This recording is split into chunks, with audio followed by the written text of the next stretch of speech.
Sitharaman serial September 5 எபிசோடில் என்ன நடக்கலாம் அப்படிங்கிறத ரிவ்யூவாக பார்த்துடலாங்க.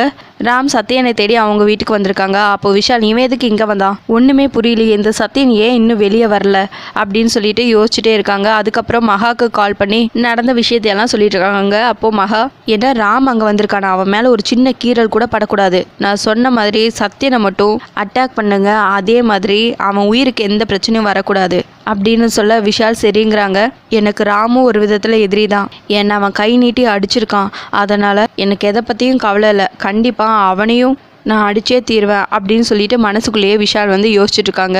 சரி, இதுக்கு மேலே நம்ம இங்கே நின்று பேசி ஒரு யூஸு கிடையாது, முதல்ல போய் நம்ம குளிச்சுட்டு சாமியை கும்பிடலாம் அப்படின்னு அர்ச்சனா சொல்ல சரின்னு சொல்லிட்டு மகா, சேது, அர்ச்சனா எல்லாரும் வீட்டுக்கு போய் சாமி கும்பிட்டுருக்காங்க. அப்போது சீதா வராங்க, கூடவே சேர்ந்து துரையும் வராங்க. பண்ணுறதெல்லாம் பண்ணிட்டு எப்படி நல்லவங்க மாதிரி சாமி கும்பிட்டுருக்காங்க பாருங்க அப்படின்னு சீதா சொல்ல சரி வா போய் பக்கத்தில் போய் அவங்க கிட்ட பேசி பார்க்கலாம் அப்படிங்கிறாங்க துரை. ரெண்டு பேரும் பக்கத்தில் போய் நின்று மீராக்காவை எங்கே வச்சுருக்கீங்க, அவங்கள என்ன பண்ணீங்க, உயிரோட வச்சுருக்கீங்க இல்லையா அப்படின்னு கேட்க, என்ன வர வர ஓவரா பேசிக்கிட்டே போயிட்டே இருக்க, சாமி கும்பிடும்போது டிஸ்டர்ப் பண்ணக்கூடாதுங்கிற ஒரு பேசிக் சென்ஸ் கூட உனக்கு தெரியாதா அப்படின்னு மகா திட்ட. ட்ரக்ஸ் மட்டும்தான் கடத்துவீங்கன்னு நினச்சிட்டு இருந்தேன், இப்போ தான் தெரியுது ஆலயம் கடத்துவீங்கன்னு. அது மட்டும் இல்லாமல் இந்த குடும்பத்துக்கு பண்ணுறதெல்லாம் கேவலம் அசிங்கம், இதில் மரியாதை எல்லாம் கேட்குதா அப்படின்னு சீதா திட்டிகிட்டு இருக்க. அந்த மீரா வேற எவன் கூடயாவது ஓடி போயிருப்பா அப்படின்னு மகா சொல்ல, நீங்கள் மீராக்காக்கு அண்ணன் தானே, இது வரைக்கும் ஏதாவது அவங்களுக்கு நல்லது பண்ணியிருக்கீங்களா, பண்ணுறதெல்லாம் ஃப்ராடுத்தனம், இப்போ மீராக்கா இங்கே வந்து ஆகணும், இல்லைன்னா போலீஸ் கேஸு தான் அப்படின்னு சீதா திட்டிகிட்டு இருக்க. சேது கை ஓங்கிட்டு வராங்க. அப்போ மகா தடுத்து நிறுத்துறாங்க. இதெல்லாம் ஒரு குடும்பமா, பொம்பளை மேலே கை ஓங்கிட்டு வரீங்க அப்படின்னு சீதா சொல்ல மகாவும் கூட சேர்ந்து அடிக்க ஆரம்பிக்கிறாங்க. சேது, அர்ச்சனா எல்லாருமா சேர்ந்து சீதாவை அடிச்சிட்டு இருக்காங்க. அப்போ துரை தடுக்கிறாங்க. சீதாவோட கண்ணாடி கீழே விழுந்ததுமே துரை அதை எடுத்து கொடுக்க சீதா அப்படியே அதை ஸ்டைலா கண்ணாடியை வாங்கி போட்டுக்கிட்டு, இந்த கல்யாணம் நடக்கும், நான் அதை நடத்தி காட்டுவேன், இது அந்த முத்தாரம்மன் மேல சத்தியம் அப்படின்னு சொல்லிட்டு சவால் விட்டுட்டு அங்கேருந்து போயிடுறாங்க. இன்னொரு பக்கம் ராம் சத்யன் கிட்ட, நீங்க போய் முதல்ல ரெடி ஆயிட்டு வாங்க, நம்ம ரெஜிஸ்டர் ஆஃபீஸ் போகலாம் அப்படின்னு சொல்ல, எப்படி உங்களால இப்படி பேச முடியுது, இப்போ மீரா எங்க இருக்கானே தெரியல, இல்ல அவளை உயிரோட வச்சிருக்காங்களா, இல்ல பாய்சன் ஏதாவது கொடுத்து கொண்டுட்டாங்களா, கொடுத்தது தூக்க மாத்திரதானா இல்ல வேற ஏதாச்சா அப்படின்னு சத்யன் கேட்டுட்டு இருக்க. உங்களுக்கு இதெல்லாம் எப்படி தெரியும் அப்படின்னு ராம் கேட்க, அதெல்லாம் உங்க துரை அங்கிள் சொல்லிட்டாங்க அப்படின்னு சொல்ல, இந்த மாமா சும்மாவே இருக்க மாட்டாரு, எதையாவது ஒன்று சொல்லிடுவாரு அப்படின்னு ராம் சொல்ல, இன்னைக்கு எல்லா விஷயமும் தெரியுங்கிறாங்க சத்யன். சரி, அதெல்லாம் சீதா பார்த்துக்குவா, நீங்க போய் ரெடி ஆயிட்டு வாங்க அப்படின்னு சொல்ல, மீராக்கு மட்டும் ஏதாவது ஆச்சு அவங்க குடும்பத்தையே மொத்தமாக கொளுத்திடுவேன், அவ்வளோதான் அவங்க அப்படின்னு சத்யன் சொல்ல, மீராக்கு எதுவும் ஆகாது,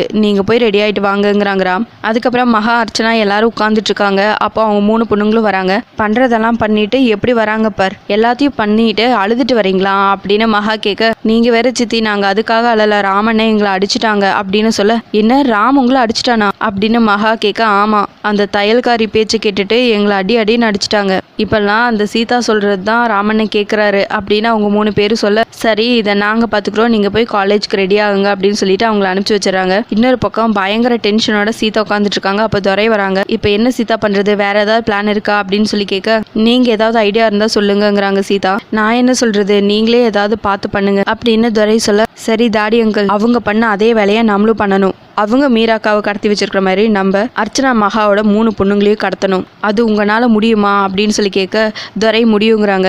தாடி அங்கிள், இதில் எதுவும் சொதப்பக்கூடாது, கொஞ்சம் நல்லா யோசிச்சு சொல்லுங்க, உங்க கூட இன்னும் கொஞ்சம் ஃப்ரெண்ட்ஸையும் சேர்த்து வச்சுக்கோங்க, பசங்க மேலே கை படக்கூடாது, அவங்க காலேஜ்க்கு இங்கேருந்து கிளம்புனதும் நான் உங்களுக்கு இன்ஃபார்ம் பண்ணுறேன், போகிற வழியில் நீங்கள் கடத்திடுங்க, அவங்கள காருக்குள்ளேயே வச்சுக்கோங்க அப்படின்னு சீதா சொல்ல, தரையும் சரி சீதா நீ சொல்கிற மாதிரியே பண்ணிடுறேன் அப்படின்னு சொல்ல, முக்கியமாக உங்கள் வாய்ஸை மாற்றி பேசணும், அது நீங்கள் தாங்கிறது தெரியவே கூடாது அவங்க 3 பேத்துக்கும், உங்கள் மேலே கொஞ்சம் கூட டவுட் வரக்கூடாது அப்படின்னு சீதா சொல்ல, துரை லைட்டாக வாய்ஸை மாற்றி அப்படியே பேசி காட்டுறாங்க. ஓகே அங்கிள், இது போதும் அப்படின்னு சொல்லிட்டு சீதா ராம்க்கு கால் பண்ணுறாங்க. பாஸ், நீங்களும் சத்யனும் கிளம்பி ரெஜிஸ்டர் ஆஃபீஸ் வந்துருங்க, ஆர்டர் கொடுத்த மாலையும் வாங்கிட்டு வந்துருங்க, நான் மீராக்காவை கூட்டிகிட்டு கரெக்டான டைமுக்கு வந்துடுவேன், கூடவே அர்ச்சனா, மகா, சேது அங்கிள் எல்லாருமே வருவாங்க, குறிச்ச நேரத்தில் கண்டிப்பாக கல்யாணம் நடக்கும் அப்படின்னு சீதா சொல்ல, எப்படி சீதாங்கிறாங்க ராம், அதெல்லாம் நடக்கும் பாஸ் அப்படின்னு சொல்ல, சரி சீதா அப்படின்னு சொல்லிட்டு சத்யன் கிட்ட ஃபோனை கொடுக்குறாங்க. மாப்பிள்ளை சார், நீங்களும் ஜம்முன்னு ரெடி ஆகி வந்துருங்க, மீராக்காவும் கல்யாணத்துக்கு தேவையான அலங்காரத்தோட கரெக்டான டைமுக்கு அங்கே வந்துடுவாங்க அப்படின்னு சொல்ல, எப்படி மீராவையே காணோம், எப்படி இதெல்லாம் நடக்கும்? கல்யாணம் எப்போ வேணாலும் பண்ணலாம், ரிஜிஸ்டர் ஆஃபீஸ் அங்கேயே தான் இருக்கும், நீங்களாம் முதல்ல என்ன பேசிட்டு இருக்கீங்க அப்படின்னு சத்யன் கேட்க, எல்லாம் நல்லபடியாக நடக்கும், என் மேலே நம்பிக்கை இருக்குல்ல, எனக்கு சத்தியம் பண்ணி கொடுத்துருக்கீங்க அப்படின்னு சீதா சொல்ல, சரி வரேன்னு சொல்லிட்டு சத்யன் கோவமா, இதை மீரா 7 வருஷத்துக்கு முன்னாடியே பண்ணியிருக்கலாம் அப்படின்னு சொல்லிட்டு அங்கேருந்து ரெடி ஆகலான்னு சொல்லிட்டு போகிறாங்க. மகா அர்ச்சனா 2 பேரும் சீதாவை தேடிட்டு வராங்க. எங்கே இவ்வளோ காணோம் அப்படின்னு சொல்லிட்டு பேசிட்டு இருக்க சீதா ரெடி ஆகிட்டு இருக்கிறத பார்க்குறாங்க. சீதாமா மீராமாவையே காணோம், ஆனால் நீங்கள் என்னடானா கூலாக ரெடி ஆகிட்டு இருக்கீங்க அப்படின்னு சொல்லி கேட்க, மீராக்கா வருவாங்க, கண்டிப்பாக கல்யாணம் நடக்கும் அப்படின்னு சொல்ல, இதை மகா அர்ச்சனா 2 பேரும் ஒளிஞ்சு நின்று கேட்டுடுறாங்க. மீராவை நம்ம தான் கடத்தி வச்சிருக்கோம், இவ எப்படி கல்யாணம் நடக்குங்கிறா, அதுவும் இவ்வளோ கூலாக பேசிட்டு இருக்காளே அப்படின்னு சொல்லிட்டு 2 பேரும் பேசிட்டு இருக்கிறத சீதாவும் பார்த்துறாங்க. மீரா அங்கே தான் இருக்காளான்னு சொல்லிட்டு நம்ம போய் முதல்ல செக் பண்ணணும் அப்படின்னு சொல்லி பேசிட்டு இருக்காங்க. அதோட எபிசோட முடிச்சிருக்காங்க. உங்களுக்கு இந்த வீடியோ பிடிச்சிருந்தா லைக் பண்ணுங்கள், ஷேர் பண்ணுங்கள், கமெண்ட் பண்ணுங்கள், அப்படியே சப்ஸ்கிரைப் பண்ணுங்கள். தேங்க்யூ.